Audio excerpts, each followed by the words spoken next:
Good morning and welcome. So here's the thing. We're catching up on some pretty interesting spring animes that's coming out. We got this soccer anime from the people that made July and April, which I'm gonna watch later on. You got this dumbass JoJo series that's coming back. I don't know why JoJo's coming back. That show sucks. And and we got this comedy show that was kind of funny to me. And I get the KonoSuba. Yes.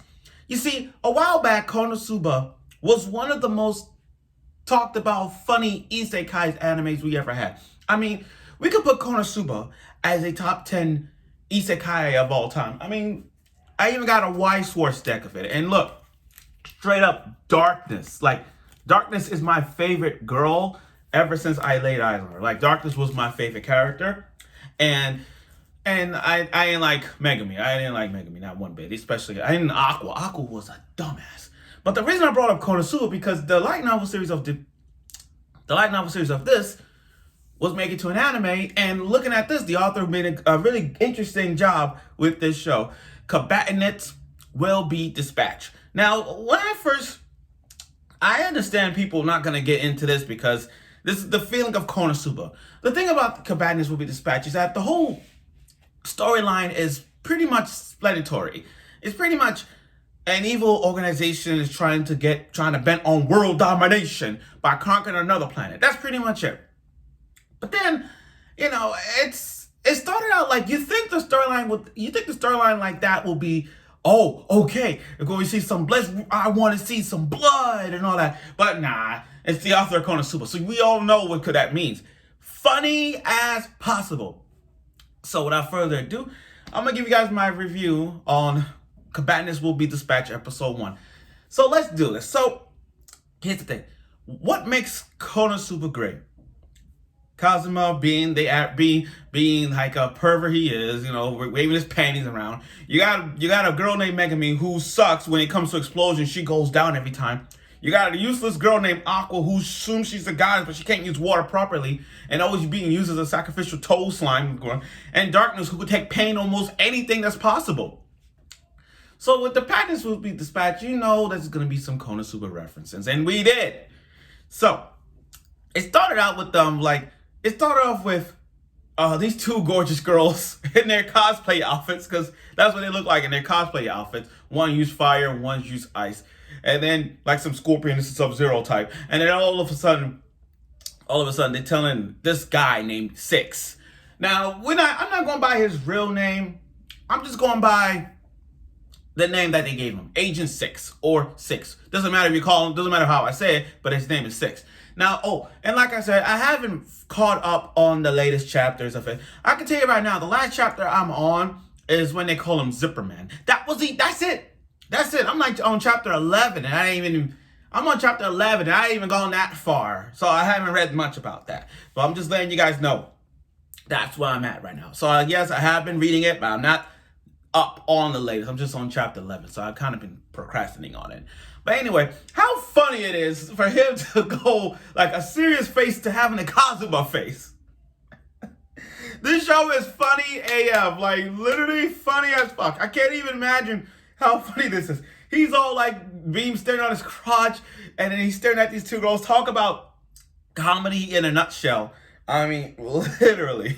Mention up their first name, going by their first name. This guy is a straightforward person. Like, he's not afraid to say what he's saying. He's not afraid to do so. This guy is straight up, not a boss, but straight up like there, he's straightforward with it. So, so they sent him to this, before they sent him to this medieval fantasy world, he gets a partner, and the partner name is Alice. Now, hold on a second. I know people are going to say, we got to protect Alice. Alice is not waifu material. She's not. I want to point that out there. If they need to talk about androids, that's Android 18. Although in the Dragon Ball Z universe, I like Fidel over 18. But still, if we're talking about androids, you can't put Alice as a waifu material. I mean, she's about this freaking tall, for God's sake. Blonde hair. And she works with a fucking shotgun, yo. And she's just an android, and she has a bomb, like a self-destruct bomb. So Alice is really useful in situations. So, and then before they send to this medieval fantasy world, it's he wanted to hug her partner. I mean, hug the girl that used to be with her. Forgot their name, but it was the whole comedy scene with that was hilarious. I mean, he got kicked in the face, and so Alice and Six went down to this medieval fantasy world. Now I understand that people thinking this is like I don't blame them. It's more like an isekai, the vibe. I mean, literally go to another planet or something. It's more isekai, but it's not. I mean, some people think it is, but you know. So as they go down this land, they go straight. The town is across. They meet these kind of predator, like Alien versus Predator. These predator dogs, and they all running. The scene with them running is like they even got a pistol. And you got Alex just sitting down, just watching, like, oh, just give me a shotgun and I'll do it. And so he wrote down shotgun on his device, and boom, straight up getting a shotgun and blast that thing. Yo, here's the thing: do not mess with Alice when she gets a shotgun. The moment she gets a weapon, don't fuck with her. Period. Now the whole thing, episode 1 did give us something about evil points, you know. Evil points, you do delinquent things and you get evil points. So for the main characters, like if he wants to get more stuff, he gonna have to do some evil deeds at some time just to get more points and then use them to buy whatever. But I love how Alice was like, you only got 300 evil points? You must use them for porn mags or something. Yo, this is so funny. And so they meet the girl named Snow. Now here's the thing about Snow. Snow is Aqua. Snow is straight up Aqua. This noble knight blue hair girl is freaking Aqua. And I can see why. I mean, is she useless? More than Aqua? Okay. Personality, yes, somewhat of Aqua. Because Aqua always takes the credit. Even though she don't do nothing, she always take the freaking credit. So with Snow, you're seeing this and you're like, oh, okay, I can see the Aqua vibe. I can see it.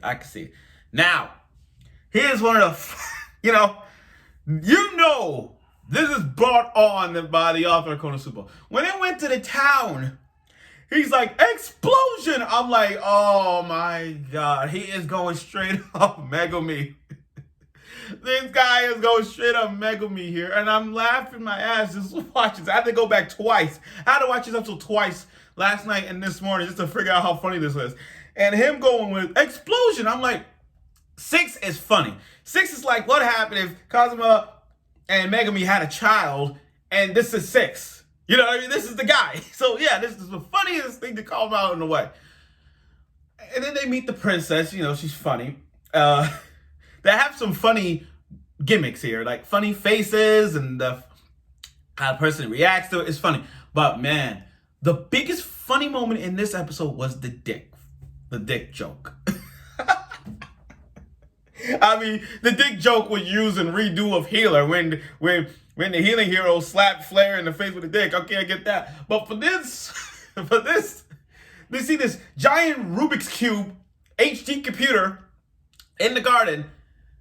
And Alice is smart, so because she's dangerous, she's trying to put the device and reset this whole giant cube. While Snow taking all the credit, like Aqua, like taking all the credit, he's like, reset the password reset. And six is straightforward. He's like, Dick Festival. I'm like, oh my God. The dick joke was funny as hell. I can't stop laughing. That is the best joke I've seen in the history of the show right now. Like, right now, it's not even debatable. This show needs to be nominated for Best Comedy of the Year. For them to go out in a blaze of glory for 6, to reset the change the password, put a new password in and say, Dick Festival. And it's the only way for him to get evil points. That is a smart idea. Now, I understand that people see him as a jerk. I don't. You see, 6, here's the thing about 6. There are 2 types of jerks in the world. I'll put an example. Take Bakugo from My Hero Academia. He's a total asshole. He's a dick. He's a jerk to people, and people don't see that, but he's a total jerk. But then you got 6. 6 may not look like a jerk, but he makes it good for the show and the comedy standpoint of it. So yeah, that's good. You know what I mean? Like his the rudeness that he does is funny and is hilarious. He's not really a jerk, but he makes it good. He makes it interesting for us to hate the guy, but still he makes it funny. So the whole Dicks Festival is like, it's a good thing because he wants the princess to say, Dick Festival. And then everybody goes like, oh, all these evil points. But then on the other hand, as they're like, what if the king does it? So they got captured for putting a password in. And the king looks like fucking Santa Claus. Even 6 said it. 6 look like Santa Claus. Oh my God, 6 is the Santa Claus. I'm just lost for words here. Like, there are so many funny elements in this show. And the main funny things was the explosion reference, the Dick Festival, and then you got the Santa Claus looking king one. So it's pretty funny. It pretty is funny to me just laughing at this over and over again. But yeah. So Alice and 6, they're a funny duo in this show. And now that he runs his own troops, Snow is going to have to take part of it. And that means Aqua is going to be useless now than ever. Now, what I like about this is the opening where they reveal the song of it, number 6. Now, here's the thing about this opening. It's from the person who played Kokoro in Bang Dream. So, and she's also the voice actor who plays my favorite girl from the quintessential quadruplets Miku, the one with the headphones. She's my favorite quintessential girl. So, it's like if you watch and play Bang Dream, if you like Hello Happy World, if you like Kokoro, and if you like quintessential quadruplets and your favorite girl is Miku with the headphones, then understand she plays the opening for the song. Now, the ending of all this, I like the ending where those 3 girls, or just the scientists and those 2 girls from the beginning, they're having a little dice, how he was summoned by a dice roll. Imagine you getting picked by a dice, like 5, okay, 5, go there. See, he won by a dice. And she started having feelings. It's so comedy that they 2 know that they have feelings. And I like how the background shows the ending, who's going to appear next week. So Rose is coming and Grimm's coming. And the thing is, I like Grimm more than Rose. And then, if I had to pick of all the girls in this show from the novel series, I gotta go with Grimm. I like the woman in the wheelchair. I like her. I like her. I mean, Rose, Rose, I'm not going to spoil anybody who haven't read it, but I'll tell you now, if you like Rose, go right ahead. I'm not saying any word. Now, here's my thoughts on this. Overall, I find this show quite funny for most people. The only problem people are going to have is that they feeling that the whole line is going, the whole show, this is going near an isekai route. That's what they whole see. They see like this is a near isekai route. It's not like people might drop the first episode because everybody thinking so the plot of all this is just dumb. That's it. The thing is, the whole plot of it doesn't. I'll be honest, guys. The plot, it may have a few twists and turns, a few bumps. I mean, the whole plot of it is they picked this guy who's in this organization that they do on world domination. So they just hired him to gather, take control of this other nation by any means necessary. So it's like, okay, that's the whole plot of it, but where this is gonna lead to? Is this gonna lead to not an organization? This is some mess. Is this some lousy organization that don't follow shit? Where does this lead? Where this leads. Now, I understand the first episode didn't give you all of that plot thing that's going on now. I mean, the whole plot was smaller than it is. But episodes later on, it will change eventually. It will change eventually. Now, Now we could expect that there's going to be a lot of KonoSuba references along the way. So let's look forward to that later on. But again, I do applaud you giving me a comments on doing a review on this one. So should I do this? Yes. Now, like I said, don't drop this show just yet. Like I said before, follow the 3-episode rule or the 5-episode rule, whatever rule you guys use to watch your anime shows on the first hand. You'll be like that. So give it some time. But again, I like the first episode of it. It's really interesting. The characters are Kazuma 2.0, Aqua look-alike, a Megumin look-alike. We're going to see a lot of references of KonoSuba.